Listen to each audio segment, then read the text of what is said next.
Fala, abençoados! Tudo bem com vocês? Está começando mais um vídeo aqui no canal A Bênção que Enriquece. Eu sou o Edu Candeia e seja muito bem-vindo. No vídeo de hoje nós vamos falar sobre a lição de número 11. Está terminando o trimestre, hein? Lição de número 11, com esse tema do trimestre que para mim é um dos mais incríveis, que fala sobre a Igreja de Cristo e o Império do Mal. Como sobreviver ou como viver, neste mundo dominado pelo espírito da Babilônia. Então, mais uma vez, a gente precisa dar graças a Deus pela vida do pastor Douglas Batista, que trouxe mais uma lição simplesmente incrível, que dá a nós a condição de resistir, nesses últimos dias, nesses dias maus que nós estamos vivendo. Então, se você é novo por aqui, eu convido você, se você gosta de vídeos falando sobre a Bíblia, sobre lições da Escola Bíblica Dominical, eu convido você a se inscrever no nosso canal e ativar o sininho aí das notificações para que você seja sempre avisado assim que a gente postar um vídeo novo aqui. Então, a lição de número 11, ela vai falar sobre o seguinte: cultivando a convicção cristã. Uma das coisas assim mais importantes que nós precisamos ter, ou seja, que qualquer pessoa precisa ter na vida, é convicção do que ou em que ela crê, ou do que ela defende, quais são os valores que ela defende. Então ela precisa ter convicção disso.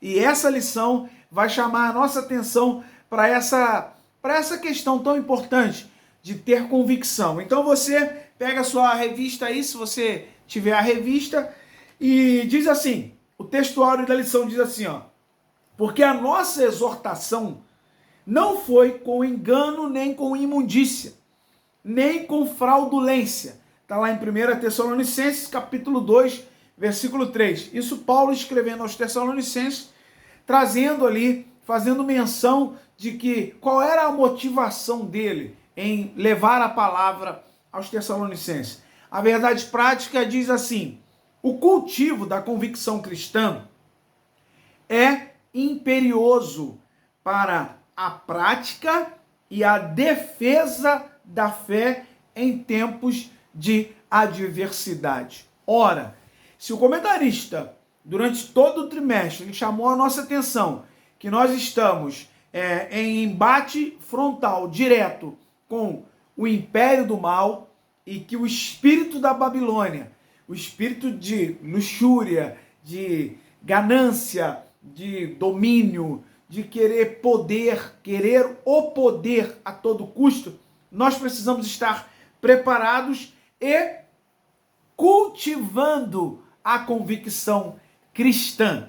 Então, por isso que ele colocou aqui, na verdade prática, o cultivo da convicção cristã é imperioso, ou seja, está no imperativo, nós precisamos fazer, não é, se eu fizesse, não, eu tenho que fazer, ou seja, eu tenho que cultivar a defesa da fé. Então nós vamos ver hoje, nessa lição, na primeira parte, nós vamos ler, aprender juntos, algumas coisas aqui bem interessantes que me chamou muita atenção nessa lição.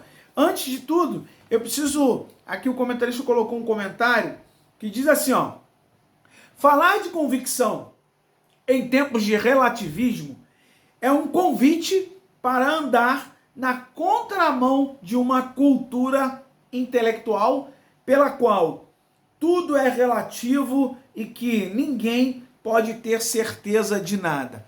Olha isso.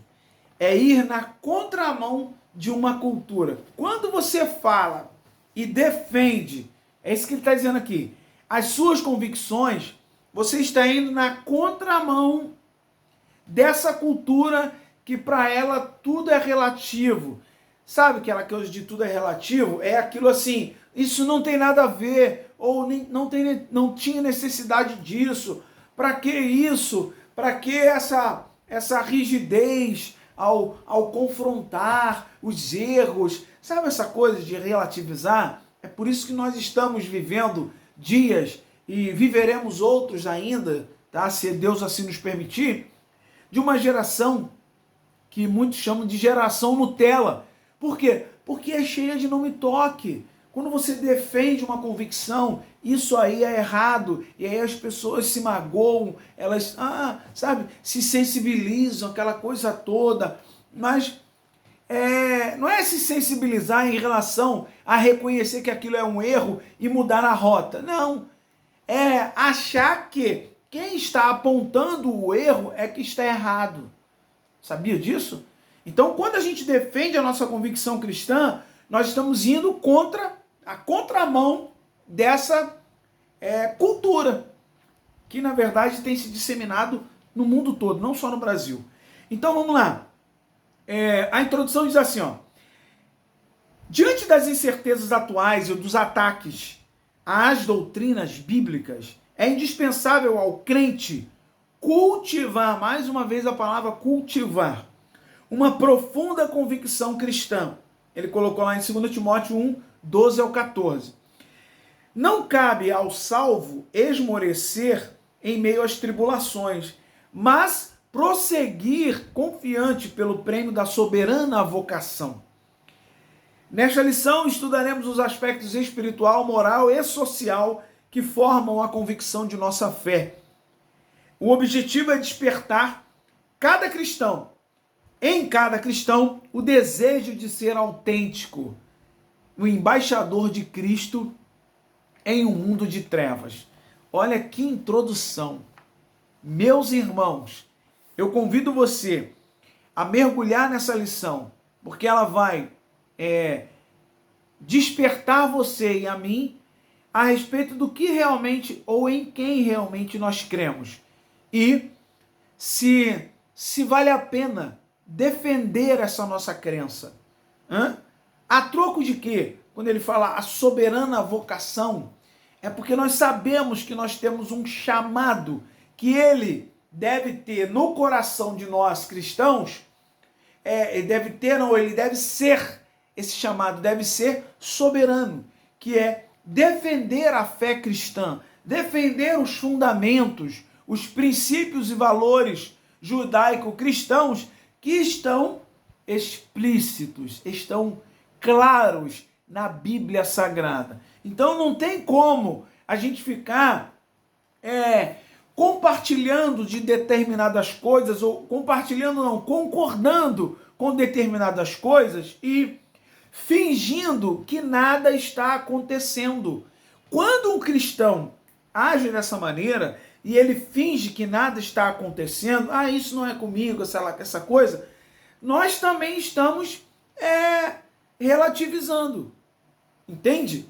É aquela mesma coisa, não, eu estou aqui, mas eu não sou daqui, mas por enquanto você está aqui, e você precisa viver aqui neste mundo, que é dominado pelo espírito da Babilônia, como um embaixador nesse mundo de trevas.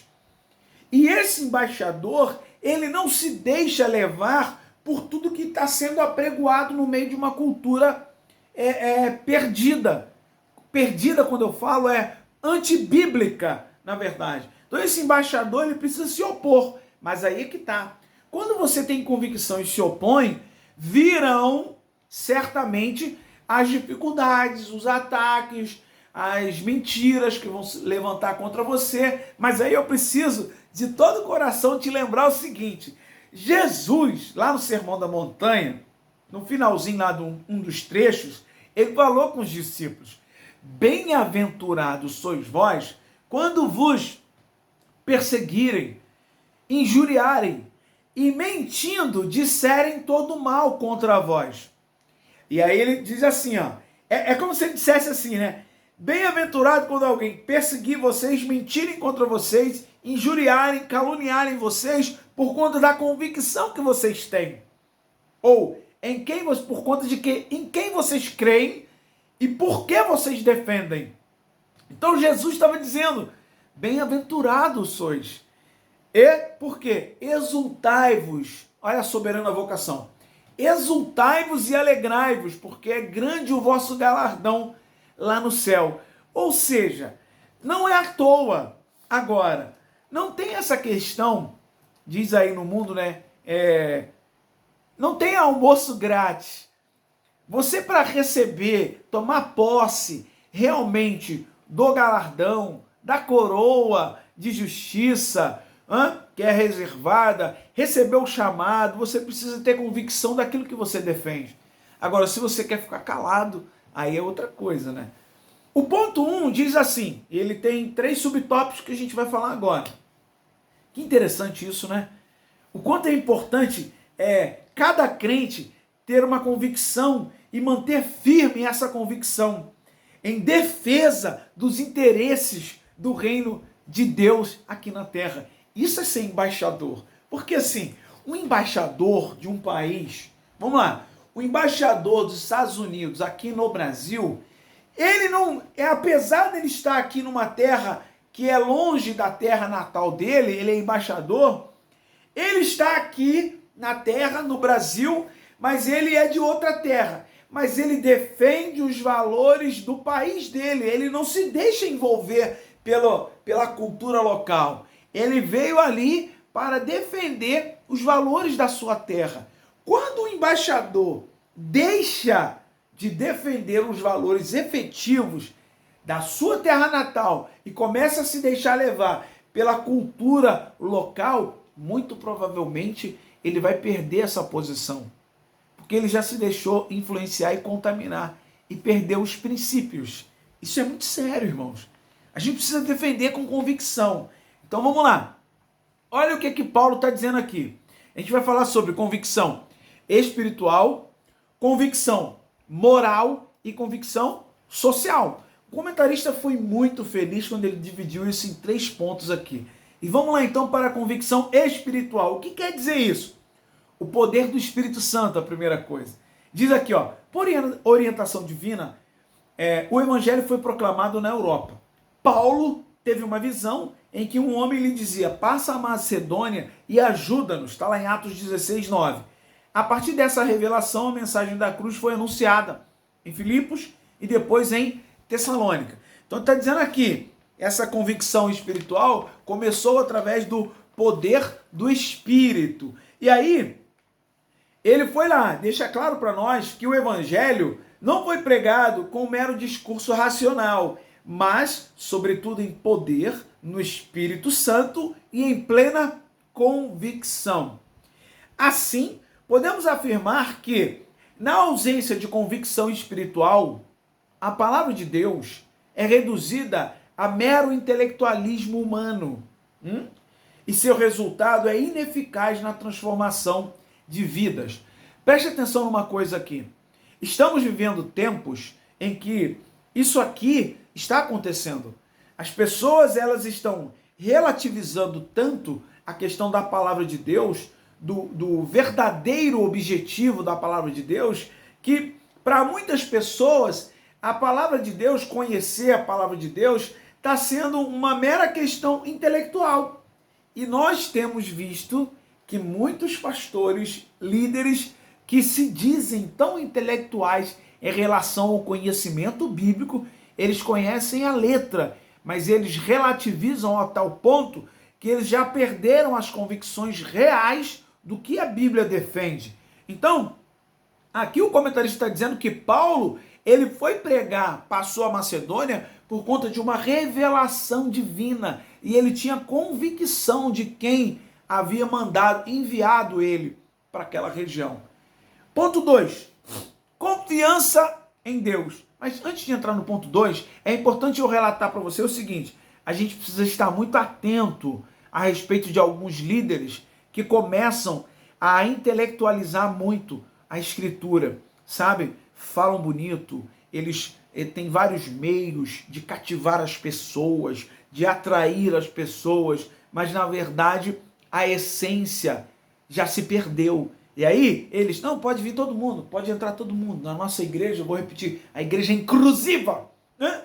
Pode vir todo mundo. Aqui nós não discriminamos, sabe essa coisa? Eles usam esse linguajar, que é um linguajar intelectual, para tentar, né, amenizar a situação e falar assim: vem cá, meu pecado de estimação, contanto que você deposite tanto na conta da igreja ou na conta do líder, tá tudo bem, vem, porque aqui nós te abraçamos, porque aqui tem um amor, porque afinal, né, nos tempos que nós estamos vivendo, o amor venceu, não é isso? Mas vamos lá. Ponto 2, confiança em Deus.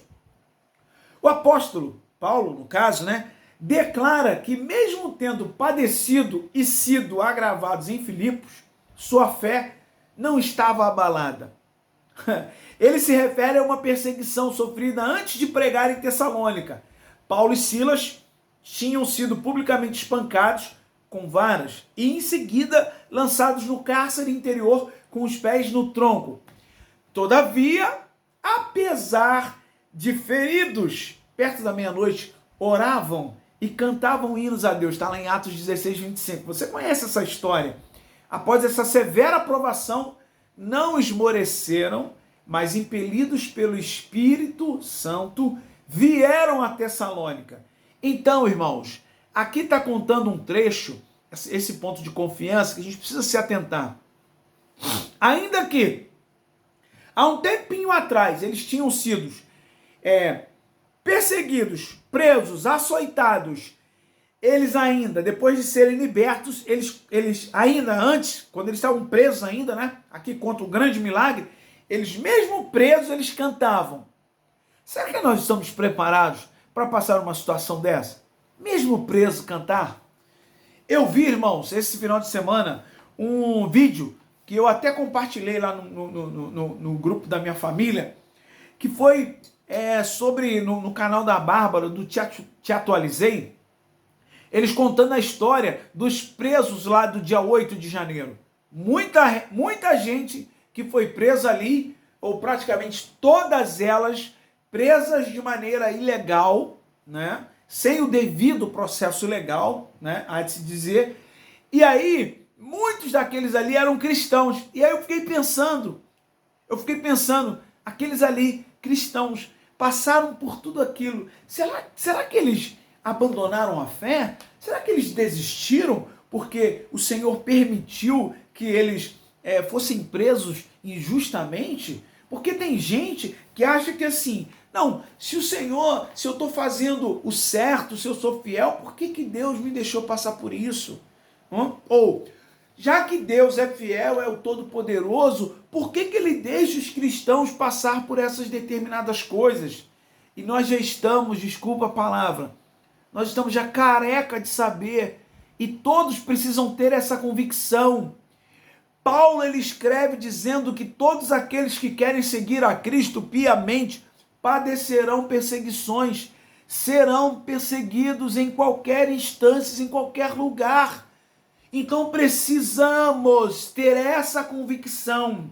Eles saíram de um lugar e logo depois eles já estavam pregando, continuando a missão, porque eles tinham uma convicção em quem eles estavam confiando. E aí eles foram, aqui ó, mas confiados em Deus, jamais recuar. Esse deve ser o nosso papel. Mesmo diante das ameaças de prisão ou de morte. Eu digo a você que não é fácil. Realmente não é fácil. Nós falarmos sobre isso num vídeo, ou chegar num púlpito e falar, ainda que eu seja preso e tal, né? Não é fácil. É por isso que a gente precisa se debruçar no estudo, na convicção de que a palavra de Deus, ela tem promessas que hão de se cumprir. Mas, para que essas promessas se cumpram, tem um preço a ser pago. E um deles é essa questão de sermos perseguidos em determinado momento da nossa vida, porque Deus sempre tem um propósito disso. Mas a gente precisa se ater a se alimentar da palavra de Deus, para que a nossa convicção aumente a cada dia. Eu ainda há poucos dias eu estava comentando com uma pessoa, falando, olha, as pessoas hoje estão procurando muitos subterfúgios espirituais, coisas que elas não precisam ter muito compromisso. E aí ela vê uma mensagenzinha, um versículozinho na rede social, aqui e acolá. Eu não estou dizendo que as pessoas não devam colocar as mensagens lá. É importante, é legal Deus também fala através disso. Agora, uma coisa é você ver uma mensagem ou ouvir uma mensagem, e outra coisa é você se alimentar diretamente da fonte, que é a palavra de Deus. É outra coisa. A base, né? A base, a estrutura, ela é diferente. Por quê? Lembra da passagem que Jesus falou?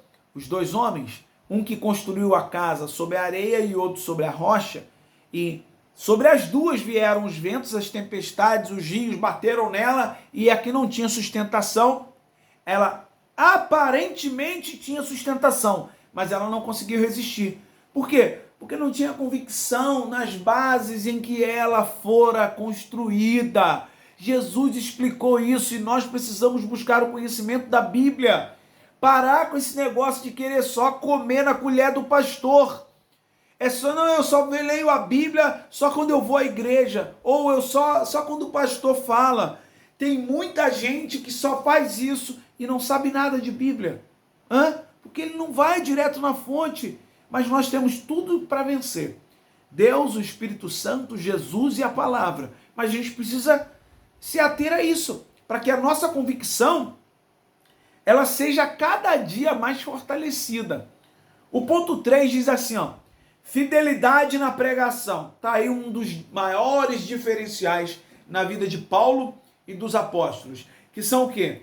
O apóstolo dos gentios assegura que o evangelho anunciado em Tessalônica não foi com engano, nem com imundícia e nem com fraudulência. Esse é o texto áureo. Mostra que a doutrina cristã não procede de fábulas inventadas, condutas imorais ou de artifícios para seduzir as pessoas a crerem em mentira. Ao contrário, Paulo declara que o evangelho é Deus e que o próprio Deus o comissionou como arauto, não como para agradar aos homens, mas a Deus que prova o nosso coração. Nesse sentido, somos exortados a manter fidelidade na pregação e repudiar os falsificadores da palavra de Deus e anunciar Cristo com sinceridade. Então vamos lá.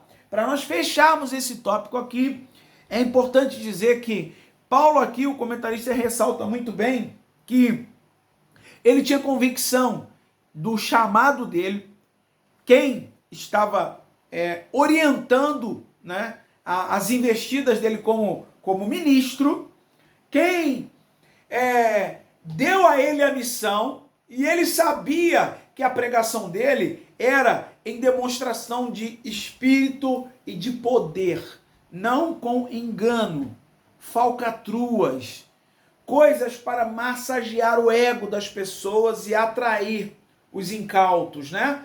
Por que eu falo os incautos? Aqueles que só ficam comendo na colher do pastor, que não mergulham no conteúdo da palavra. Esses sim, muito provavelmente, ou de forma muito mais facilitada, podem ser enganados por pregações que têm um cunho de engano, somente para atrair a ovelha. E o que se faz? O pastor mercenário, ele atrai a ovelha, ele só quer a lã da ovelha. Essa é a realidade. Quando a ovelha começa a dar algum problema, alguma coisa, ele quer logo, ovelha, sai fora, você não serve para ficar no meu aprisco. Agora, Paulo está dizendo aqui, e o comentarista fechou, somos exortados a manter a fidelidade da pregação. É pregar e saber que muitos não vão concordar com a nossa pregação, com o teu ensino. Tem muita gente que não vai concordar, porque fere frontalmente a vida pecaminosa que algumas pessoas vivem. E aí, eu preciso, para a gente fechar aqui, eu vi um vídeo de um canal do pastor Vagnão, e ele colocou um outro vídeo de um outro pastor pregando num púlpito lá, um pastor pentecostal danado. Gostei muito daquilo, porque o pastor falou assim, que muitos profetas aí que atraem multidão e essa coisa toda, né? Tem uma aura de poder de Deus, de manifestação de glória nessas reuniões, que é uma coisa tremenda, né? E aí eles têm várias revelações, várias profetadas, revelamento, várias coisas desse tipo aí, que revela até o CPF, a rua da pessoa mora, isso e aquilo, várias coisas. Aí o pastor falou assim, eles só não revelam o pecado de adultério, o pecado de corrupção. Isso aí esses pregadores não revelam. Olha que foi forte isso, hein? E olha que nós temos visto, hein? Que muitos aí, a gente não vai falar nome, mas você deve conhecer algum, que tem várias revelações, é muita coisa, mas é difícil você ver alguém revelando assim, ó, você aí tá em adultério, vem cá, vem aqui, porque o negócio vai ficar feio pro teu lado.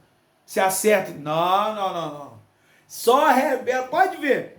Revela quebra de maldição, isso e aquilo, um monte de coisa. Que tem um monte.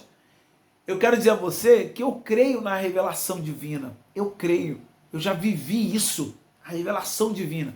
Mas precisamos estar atentos, porque nos últimos dias surgirão muitos, e esses aí atraem multidões. Precisamos estar atentos, precisamos ter convicção de que a fidelidade à palavra de Deus é o mais importante e precisamos repudiar esses que se levantam e que são, na verdade, muitos deles, falsificadores do verdadeiro evangelho. A gente precisa fugir dessa gente. Isso é a convicção espiritual. É a primeira parte da nossa lição. Então, se você gostou do vídeo, deixa o seu gostei. Se ainda não for inscrito no canal, se inscreve aqui no canal. Compartilhe esse vídeo com o maior número de pessoas. E lembre-se que a bênção do Senhor é que enriquece. Até o nosso próximo vídeo, querendo Deus. Tchau, tchau.